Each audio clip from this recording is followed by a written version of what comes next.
Chuck Mraz along with Morehead State coach Sean Woods. His team wins over Southeast Missouri State by a count of 80-67. Sean, your ball club down 11-0 to open this ball game, almost even before you guys could blink. You're able to weather that storm, though, and actually lead by 9 at halftime. A great turnaround in this game. Well, we didn't match up well in our press, in our white press, and it's really more a contained type situation. And we didn't match up, and then we let the best player on the floor get wide open looks, and he makes those. But then once we settled down and our pressure started to get to them and they started to get fatigued a little bit, then our run started to happen and we just didn't let up off the paddle. I felt like it was almost just good old-fashioned hard work that brought you back in this ball game. I mean, you finished the half on a 31-11 run. Well, we did, and that was because our guys became resilient. We smelled blood a little bit. We thought that, they tried to play a bigger lineup, and I thought our pressure could kind of bother that because they didn't have that many ball handlers, and you see, it did. Well, this game reminded me a great deal of some of the earlier contests in the season where Morehead State had to tough out victories, Sean, where they had to weather storms by the other team, as we talked about. You led by 9 at halftime. SEMO was able to battle back and tie things later on in the contest again. Then you had to outfight the Red Hawks the rest of the way. Well, that's conference basketball. It's going to be ups and downs, peaks and valleys. You just got to stay the course. I thought our style of play, and because we were going to be in better shape than those guys a little bit, especially them being on the road, would actually prevail, and it did. Well, Bradley obviously was good as advertised.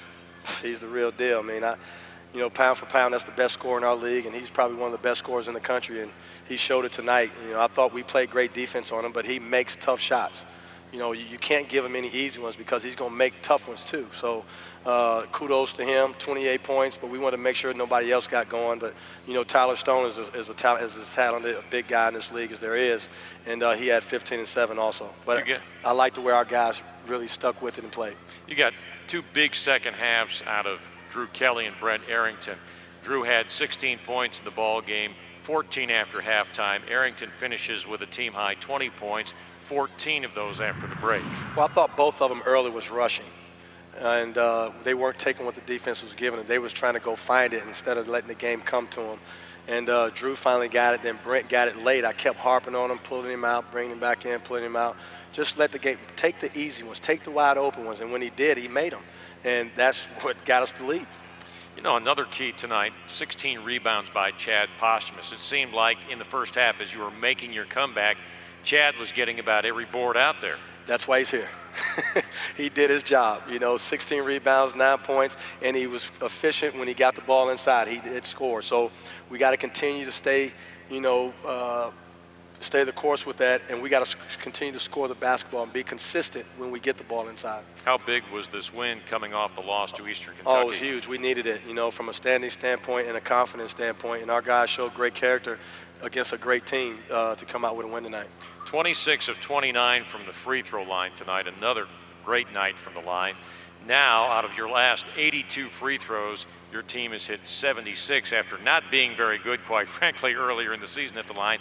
What's been the reason behind the turnaround? Well, we're just, we're becoming mentally tougher at the free throw line, and we're doing some different stuff in practice to emulate game-type situations, making them shoot while they're tired and things like that, and this is actually working. But the main thing is they're just going up there and concentrating and knocking them down. You almost sound a little bit like David Copperfield not wanting to explain one of his tricks. You know that, don't you? Well, I can't let you know everything, Chuck. You can tell me off the air. How's that? UT Martin comes in on Saturday afternoon.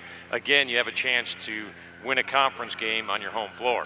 Yeah, we do. And they're a hungry team, a scrappy team that very unpredictable, and we got to be solid and do the things that we need to do to win at home. All right, Sean, again, congratulations on a very good victory tonight over an outstanding SEMO ball club. My man. Thanks, Chuck. Appreciate it. Sean Woods, coach of the Morehead State Eagles, our post-game guest again. His team wins over Southeast Missouri tonight at Johnson Arena, 80-67. We'll come back with the final word here on the Eagle Sports Network.